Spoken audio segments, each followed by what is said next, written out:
ఒక 19 years college going student గొంతు నొప్పి వస్తుందని డిఫరెంట్ డాక్టర్స్ దగ్గర కన్సల్టేషన్ తీసుకుందండి.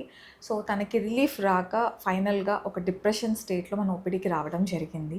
సో, తనకు గొంతు నొప్పి ఎందుకొచ్చింది అండ్ దానికి న్యూరాలజీకి సంబంధం ఏంటి అనే టాపిక్‌ని ఈ వీడియోలో మనం డిస్కస్ చేసుకుందాం. హాయ్! ఐయామ్ డాక్టర్ వినూత్న ప్రసాద్ రెడ్డి, కన్సల్టెంట్ న్యూరాలజిస్ట్, వినూత్న Prasad advanced neuro and spine centre, Tirupati. 19 years ఒక కాలేజ్ గోయింగ్ స్టూడెంట్ అండి. హాస్టల్‌లో ఉండి చదువుకుంటోంది.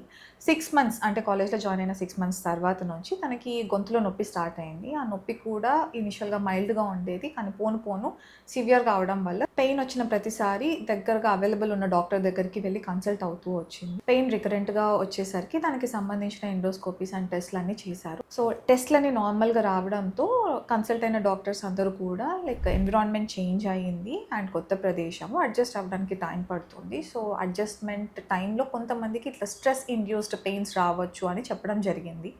బట్ ఆ అమ్మాయి ఏంటి అంటే నాకు ఒత్తిడి వల్ల పెయిన్ లాగా అనిపించట్లేదు అండ్ రికరెంట్‌గా పెయిన్స్ ఎన్ని టాబ్లెట్స్ తింటున్నా కూడా తగ్గట్లేదు అని చెప్పేసి డాక్టర్‌కి చెప్పగా ఒకసారి కౌన్సెలింగ్ తీసుకోమని తనకు సజెస్ట్ చేశారు.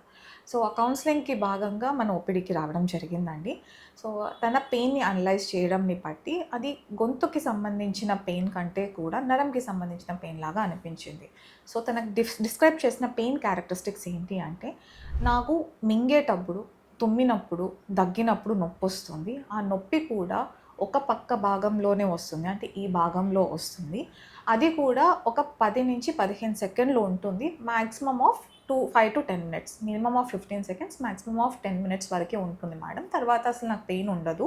ఇలా రిపీటెడ్‌గా వస్తుంది. అంటే లాలాజలం మన ఎంగిలి మింగినప్పుడు కూడా వస్తుంది. అట్లా స్వాలోయింగ్ జరిగినప్పుడు మాత్రమే వస్తుంది. మిగిలిన టైంలో ఉండట్లేదు అని చెప్పడం జరిగింది. సో, అప్పుడప్పుడు నొప్పి గొంతు దగ్గర నుంచి చెవు వెనక భాగం వరకు కూడా వెళ్తుంది అని చెప్పింది. కానీ ఎక్కడ కూడా మెడ నొప్పి ఉంది ఆర్ తలనొప్పి ఉందని తను చెప్పలేదండి. సో, ఇలాంటి టైప్ ఆఫ్ పెయిన్‌ని క్లాసికల్‌గా గ్లాసోఫారింజియల్ న్యూరాలజియా అనే కండిషన్‌లో మనం చూస్తాం. అంటే మన బ్రెయిన్‌కి కనెక్ట్ అయ్యి క్రేనియల్ నర్వ్స్ అని ఉంటాయండి. సో, ఆ క్రేనియల్ నర్వ్‌లో గ్లాసోఫారింజియల్ నర్వ్ అనేది ఒక నర్వ్. అది మన థ్రోట్‌కి సంబంధించింది. సో, ఈ అమ్మాయి విషయంలో ఏమైంది అంటే ఆ గ్లాసోఫారింజియల్ నర్వ్ చుట్టూ అంటే కుడి పక్కన ఉన్న నర్వ్ చుట్టూ రక్తనాళం లూప్ లాగా చుట్టుకుపోయింది. సో, దానివల్ల తనకి ఇంటర్మిటెంట్ కంప్రెషన్ జరుగుతోంది. ఆ కంప్రెషన్ వల్ల వచ్చిన పెయిన్ అటాక్సే ఇవి. సో, ఇలాంటి న్యూరాలజియాస్ మనం ముందు కూడా చూసుంటాము.